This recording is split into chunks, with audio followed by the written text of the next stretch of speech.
Good evening guys, इस texture RS में आपका फिर से स्वागत है। अपन चर्चा कर रहे थे नेशनल करंट अफेयर्स के बारे में। नेशनल करंट अफेयर्स में अपन चर्चित स्थानों के बारे में चर्चा करेंगे अक्टूबर महीने की। तो सबसे पहले चर्चा करते हैं अपन। सबसे पहला पॉइंट है 28 अक्टूबर 2024 को अपने प्रधानमंत्री नरेंद्र मोदी तथा स्पेन के प्रधानमंत्री है पेड्रो साnchez, इन्होंने एक टाटा एयरबस प्लांट का उद्घाटन किया। तो ये जो टाटा एयरबस प्लांट है, इसका उद्घाटन गाइस कहाँ किया गया? इसका उद्घाटन किया गया अपने वडोदरा गुजरात में। ठीक है, ये देश का पहला एयरक्राफ्ट मैन्युफैक्चरिंग प्लांट है जो कि निजी क्षेत्र की पहली फाइनेंस असेंबली लाइन भी है। राइट, तो कहाँ किया गया? टाटा एयरबस प्लांट का उद्घाटन अपने वडोदरा गुजरात में। आगे है, देश की कौन सी सरकारी स्कूल है जिसे इनोवेशन की श्रेणी में वैश्विक संस्था T4 से पुरस्कृत किया गया है, सम्मानित किया गया है? ऐसा होने वाला यह दुनिया का शीर्ष विद्यालय बन गया है। तो गाइस, हाल ही में मध्य प्रदेश का एक स्कूल है, विद्यालय है CM राइज विनोबा माध्यमिक विद्यालय रतलाम। इस रतलाम विद्यालय को यह जो शीर्ष इसका सम्मान है, पुरस्कार है, संस्था वैश्विक संस्था T4 से इसे सम्मानित किया गया है। आगे है कौटिल्य सम्मेलन के बारे में। गाइस, हाल ही में कौटिल्य सम्मेलन का 3वां संस्करण है, तीसरा संस्करण है वो 4 से 6 अक्टूबर के बीच में आयोजित किया गया। वो भी अपनी नई दिल्ली में। कहाँ पर? नई दिल्ली में इसका आयोजन किया गया, जो कि अपने वित्त मंत्रालय के साथ जो अपना आर्थिक विकास संस्थान है, इन दोनों ने मिलकर इस सम्मेलन का आयोजन किया। ठीक है, कौटिल्य आर्थिक सम्मेलन है वो नई दिल्ली में फाइनेंस मिनिस्ट्री और आर्थिक विकास संस्थान है, इसके द्वारा इसका आयोजन किया गया है।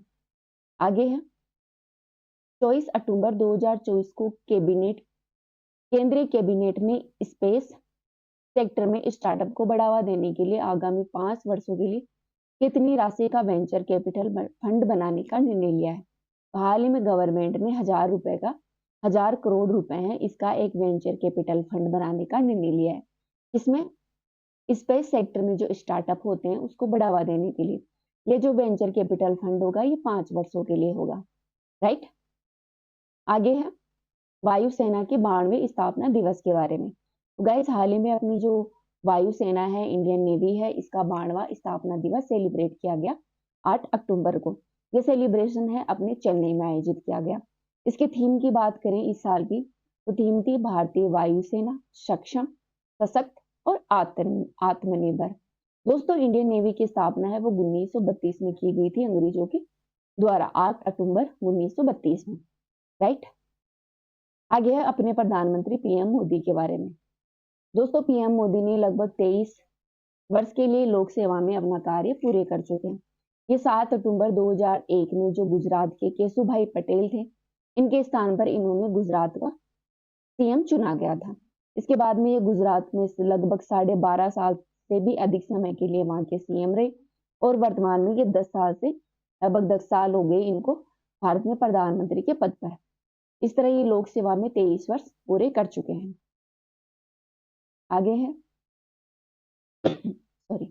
माउंट एवरेस्ट के बारे में। तो दोस्तों, हाल ही में एक रिसर्च किया गया जिसमें कहा गया कि माउंट एवरेस्ट की ऊंचाई है वो लगभग 89 वर्षों में 164 फीट ऊंची हो गई है। ठीक है, किसके द्वारा कहा गया? यूनिवर्सिटी कॉलेज लंदन के शोधकर्ताओं ने बताया ये। ठीक है दोस्तों, GPS उपकरणों से पता चला है कि वर्ष में 2 मिमी है उसकी दर से ऊपर बढ़ रही है। ठीक है, तो माउंट एवरेस्ट की ऊंचाई है वो 164 फीट ऊंची हो गई है।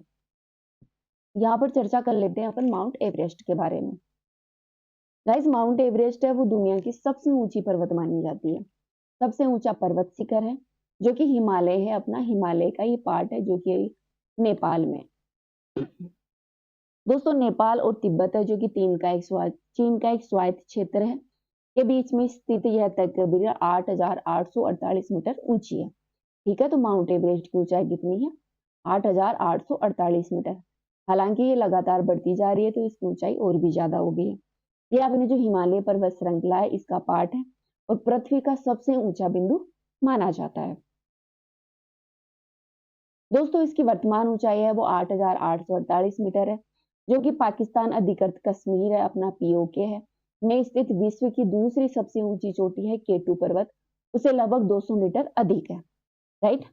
19वीं शताब्दी में इस पर्वत का नाम है, भारत के पूर्व महा सर्वेक्षक है जॉर्ज एवरेस्ट, उनके नाम पर इसका नाम रखा गया था।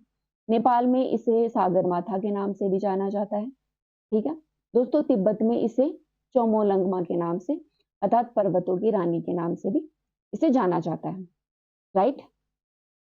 एवरेस्ट पर चढ़ने का सबसे पहला रिकॉर्ड है वो न्यूजीलैंड के पर्वतारोही है एडमंड हिलेरी, इनके नाम पर है। सबसे पहले इन्होंने ही एवरेस्ट की चढ़ाई की थी, ठीक है। वैज्ञानिक सर्वेक्षणों से पता चलता है कि प्रतिवर्ष 2 सेंटीमीटर के हिसाब से ऊंची बढ़ रही है, तो वर्तमान में बढ़कर 89 वर्षों के दौरान ये लगभग 164 फीट ऊंची हो गई है। ये देखते हैं आगे है विश्व दूरसंचार मानकीकरण सभा WTSA के बारे में। दोस्तों इसका आयोजन है वो अंतर्राष्ट्रीय दूरसंचार संघ के द्वारा किया जाता है। विश्व दूरसंचार मानकीकरण सभा है वो अंतर्राष्ट्रीय दूरसंचार संघ डिजिटल और प्रौद्योगिकियों के लिए जो संयुक्त राष्ट्र स्पेशल एजेंसी है उसके मानकीकरण का एक शासी सम्मेलन है, जो कि गाइस प्रत्येक 4 वर्ष में आयोजित किया जाता है, जो कि अपना जो अंतर्राष्ट्रीय दूरसंचार संघ है कि मानकीकरण क्षेत्र के लिए एक महत्वपूर्ण वैश्विक आयोजन है। भारत में दूरसंचार क्षेत्र की बात करें तो भारत दुनिया का दूसरा सबसे बड़ा दूरसंचार बाजार है, जहाँ पर लगभग 1 अरब से अधिक लोगों को यहाँ पर रोजगार मिला हुआ है। गाइस ये जो भारत का दूरसंचार क्षेत्र है ये डिजिटल इकोनॉमी में एक महत्वपूर्ण हिस्सा रखता है, तो देश की जीडीपी का 6.5% योगदान देता है। बस 2020 से 2025 तक 9.4% चक्रवर्ती दर से वार्षिक चक्रवर्ती दर से ये बढ़ रहा है, राइट।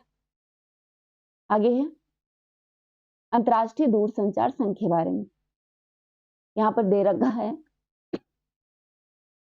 अंतर्राष्ट्रीय दूरसंचार संघ के ये सम्मेलन है, तो यहाँ पर अपन अंतर्राष्ट्रीय दूरसंचार संघ की भी चर्चा कर लेते हैं।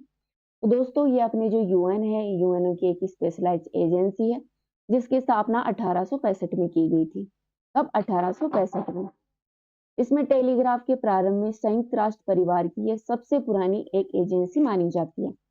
इसके कार्य क्षेत्र की बात करें तो यह संचार नेटवर्क में अंतर्राष्ट्रीय कनेक्टिविटी प्रदान करता है, साथ ही वैश्विक रेडियो स्पेक्ट्रम और उपग्रह कक्षाएं आवंटित करता है। इसके अलावा यह तकनीकी मानक विकसित करता है और डिजिटल प्रौद्योगिकियों पर जो पहुंच है उन पर सुधार है उस पर काम करता है। इसके लगभग 193 सदस्य देश हैं, साथ ही 1000 से अधिक कंपनियां, विश्वविद्यालय, अंतर्राष्ट्रीय संस्थान और जो क्षेत्रीय संगठन है वो भी इसके सदस्य हैं। इसके हेडक्वार्टर की बात करें तो गाइस इसका हेडक्वार्टर है वो अपने जेनेवा में है, जो कि स्विट्जरलैंड में लोकेटेड है। इसके अलावा प्रत्येक महाद्वीप में इसके क्षेत्रीय कार्यालय भी है। इसके द्वारा एक रिपोर्ट जारी की जाती है, वैश्विक साइबर सुरक्षा सूचकांक नामक एक रिपोर्ट जारी की जाती है। ध्यान रखना वैश्विक साइबर सुरक्षा सूचकांक रिपोर्ट है वो कौन जारी करता है? वो जारी करता है अंतर्राष्ट्रीय दूरसंचार संघ, राइट। भारत इसका सदस्य है। ध्यान रखना पूछ लिया जाए कि क्या भारत इसका सदस्य है, तो यस भारत इसका सदस्य है। 1952 में भारत इसका सदस्य बना था, राइट। आगे है 15वां क्लाइडोस्कोप सेक्शन सम्मेलन। दोस्तों इसकी चर्चा करें तो यह सम्मेलन अपने नई दिल्ली में हुआ है हाल ही में। कहाँ पर आयोजित किया गया? न्यू दिल्ली में इसका आयोजन किया गया। इसकी थीम की बात करें तो यह सतत विश्व के लिए नवाचार और डिजिटल परिवर्तन इसकी थीम रही थी। तो पूछ लिया जाए कि 15वां क्लाइडोस्कोप शैक्षणिक सम्मेलन है, इसका आयोजन कहाँ किया गया?